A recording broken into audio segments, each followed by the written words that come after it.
thing I'll note about that is really what you're going for is this final consistency, which you just used. You want something close to this. I actually tend to use a little thicker, but that's just, I don't know, maybe I'll try to thin it. But the point is, if you mix up a batch and it's too thick, you just add a little water, mix it up again, let it sit for a while. You mix it up and it's too thin, just add a little bit more, and it's just. Well, it's always easier to add water than to add more methyl cellulose. One of the interesting things about methyl cellulose is it is soluble in cold water. It won't really dissolve in hot water. No, it's really interesting because normally when you think you're mixing salt or sugar in water, if you get it hotter, then that's probably the physics property to everything. Why? I don't know why. Science? Do your own research on that. I think the Wikipedia page has a good rundown on that, and also the different uses of methyl cellulose. I haven't looked at it in a while, but it's a good kind of primer on the basic properties of methyl cellulose. But it is well known that methyl cellulose does not dissolve in hot water; it does dissolve in cold water. It is interesting. It is counterintuitive. I don't know why. I don't know the chemistry behind it. There's probably some reason, but I do know how we can use that to our advantage, and how methyl cellulose is typically mixed also takes advantage of that as well, because you do need cold water to get it to really mix well. So Jared actually taught me this technique, and I think it's traditionally used for mixing methyl cellulose, is you put a few spoonfuls of powder in some hot water. Now you don't need it boiling hot or anything like that. You don't want it too hot, but there's like the hottest water from your tap is going to be just fine for that. And it won't dissolve in that. And if you've ever tried to make a slurry with cornstarch or something, if you just dump some cornstarch in some water, it can start to clump up. And that's because the outer layer of the cornstarch that you just put in, gels up in the water, and it kind of encases this dry powder in the middle and prevents that from getting wet. And then you end up with all these clumps of dry powder coated in, these gelled up, hyper concentrated stuff. And the same thing happens with methyl cellulose. If you just try to dump it in cold water, you get all these little clumps, and you have to wait for like a week for them to dissolve out. And it's really painstaking and obnoxious. And that can happen too if you have dissolved methyl cellulose and you try to add more powder to it, it can clump up. So if you take hot water and put the powder in it, it won't clump up at all because it's going to stay, unsaturated and dry. So you mix it up really, really well, and you can use a whisk or just a spoon or something, you mix it really well, or put it in a jar and shake it. But all the individual grains of methyl cellulose powder are going to be evenly dispersed in the hot water then. They won't dissolve out. And then you add cold water to that, and that brings the temperature of the water down enough for the methyl cellulose to actually dissolve in the water. And then it gels up nice and evenly because all the particles are completely evenly dispersed in that hot water already, but they won't dissolve yet. It works. It's a really nice method. So you can add more water to that and thin it out.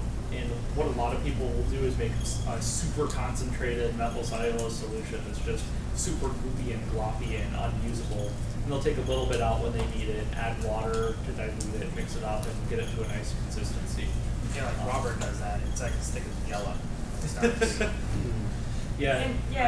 My MC is always like inconsistent because I don't have like a specific recipe I want to use or that I use. I think it tends to vary, like powder to powder as well, because different methyl celluloses are I think the powders are like hydrated in different amounts.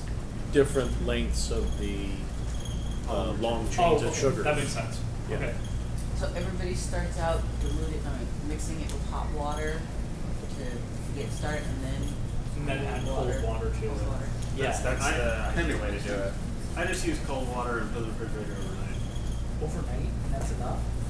I kind of do that too, actually. I think it's actually pretty forgiving. I haven't had the mixing problems. I think I've had those problems. I wonder if it's the the type we're using. It might be the powders are different. And Yeah. I do small quantities. Yeah, I do. Well, I do a bucket like you. I do large stuff. I do small quantities and. Okay. And one of the things that it's important to note is when you're mixing it, after it sits for a while, it thickens and it gets thicker and thicker. So you can't really judge the consistency when you're mixing it, thinking, okay, this is the goopiness I want, because in 24 hours it's gonna be a lot thicker. So you want to start with kind of the recommended measurements from the package I buy does recommend a ratio. So you can start with that, let it sit, and then if you want it thicker, then you can play with that, and then you'll find kind of tweak your own. Yeah, When you ratio. whisk it, does it get bubbles in it that bubbles go away? Yes, they all go away. Yeah, Just the bubbles aren't going to matter because once you're spreading it out, they're just going to pop. Yeah, I've been impatient and spread out like Rocky MC on my paper, and eventually it works itself out, but it's probably not recommended. It's a pretty forgiving process, so it works, but it's not ideal. Just a real quick question.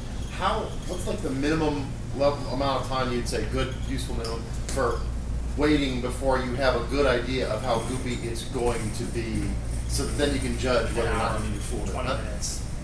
Like an hour, 20 Really? minutes, something like that. I usually wait a day. I feel like if I wait a day, then it's much. That might be just a different method. Yeah, it's interesting. This is Yeah, interesting. You're going to have to experiment. Yeah, Yeah, I've use had experiment. if I add methyl cellulose just to cold water or just to room temperature water, like it just clumps up, like totally. There will be like these like gelled up. It's like water that and are there's like an iceberg. suspended in Yeah. methyl cellulose. You shake the hell out of it, but it's just not enough to get those out, and then eventually you just have to wait and wait and wait and Add some wait. hot water to it. And it's I been guess, like I guess a the week or lesson something. here is to not do it the day you need it. Because if you just do mix that. it up and Yes. let it sit, then you're That's kind of great like, advice. oh, okay. And maybe that's what I do, because I just come back 24 hours and it's all perfect. So we use methyl cellulose a lot in our lab, and all the general protocols will mention to add it to very hot water during set, and then keep it overnight at 4 degrees Celsius, which that's it, and then usually changes consistency in 24 hours. Okay, so you just mix it in hot water and then cool it. You don't add any cold water there. Okay, so does it stays suspended long enough to cool down? Yeah, we shake it up like you mentioned. It foams. It looks very bubbly, very white, and then it'll go to just an off clear color. Interesting. Did you say you put it in the fridge overnight? What temperature overnight? So it would be the standard refrigerator temperature, 40 degree Fahrenheit, 40 degrees centigrade. You have to keep it refrigerated though? They recommend it, but I don't. No, I keep it refrigerated. just don't keep it in like hot garage or truck. Well, I'm curious, is there a specific ratio Yeah, exactly. that you use? Yeah. Or and do you know the... We range anywhere from 0.5 to 2.5%. So Okay. I don't know what that is in tablespoons. Okay. But that's what we typically use. Interesting. And John mentioned like there's different chain lengths. The MC, I think there's like Different molecular weights. It's molecular usually on weights, the that's package. It, that's it. Do you know what molecular weight that? I don't know. I mean, Okay. I can check. But Okay. We use both. I'm just curious. We Thank you. usually use CMC. That'd be great. But we also use MC as well. Okay. Very cool. Where can I Thank you. get So- CMC? So I'm passing around a Yoda that I made. This is a different example of a back-coated model. It's a mulberry tissue is the green, and it's a Locta Momi crinkled paper. The sheet that I'm passing around is actually a slightly different green. It's a banana paper, but it's the same technique that we've been using, except that the Locta is much thicker than the mulberry tissue. Can you put 4 papers together? Can you put 4 papers together? Yeah, There's sure. no reason Yeah. why you couldn't. Although the utility of that is Well, there's some people who just fold with like tissue paper, and they'll use like 2 layers, 3 layers, 4 layers, 5 layers, and it'll usually be all the same color. But sometimes they'll have for color change. One of the I think he's Spanish folders And he'll, Mariano Zavala, and he posts these amazingly folded things, but they're all huge. He uses a full, they're at least 25-inch squares, probably bigger. And, but he'll say it's from a sandwich of 3 sheets of tissue paper, 4 or 5. And like for his insects, he'll use like 1 or 2, but for something like an elephant or bear or something like that needs a little bit more body, he'll go with like, 4 or 5. I do my process a little bit different. I think a little bit more complex, so you don't have to remember this. But I use 2 consistencies of MC. So I've got a container that takes about 750 milliliters of fluid. My thinner consistency, I'll use 2 tablespoons of MC in 750 milliliters. And in my thicker one, I'll use up to 5 tablespoons in 750 milliliters. The thinner consistency MC, I use to brush onto the surface that I'm using to lay down my first sheet of paper. So that when you pull, you've got less MC there, so when you pull that sheet off, you won't find as much glossiness Ask you how you get rid of all that glossiness on the back side of the sheet. Okay, wonderful. He uses color change so much. Yeah, because mostly what I use it for is for the color change. So for me, using that side, because that's obviously the side of that you'll see, is really important. And to prevent bleeding is one of my other enemies. So I'll use a thinner consistency to lay down the first sheet. And then on that same sheet, which is the lighter color sheet, which will less likely bleed, I'll use a nice thick consistency. Then lay down the darker sheet. And I won't put another layer of MC on. What I will do is I will just see that the top sheet gets a little bit wet. And that's why I know it will stick. But if it's say black, I really do not want to put too much moisture on the black to prevent as much bleeding.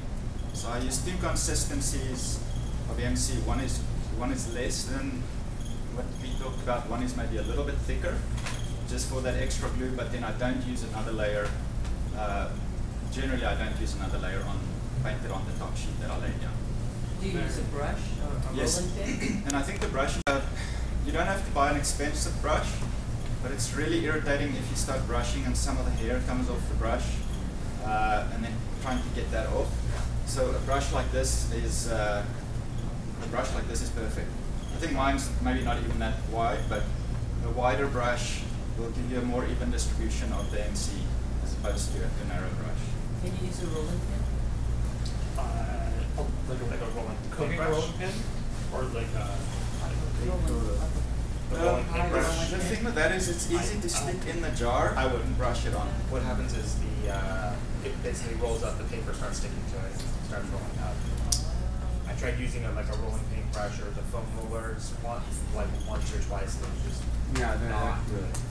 It's great for putting it onto the glass, but not onto the paper. So I'm going to pass around a different Yoda, just for a different point of view altogether. This is a craft paper and a mulberry tissue paper, but I did not use methyl cellulose. I used spray adhesive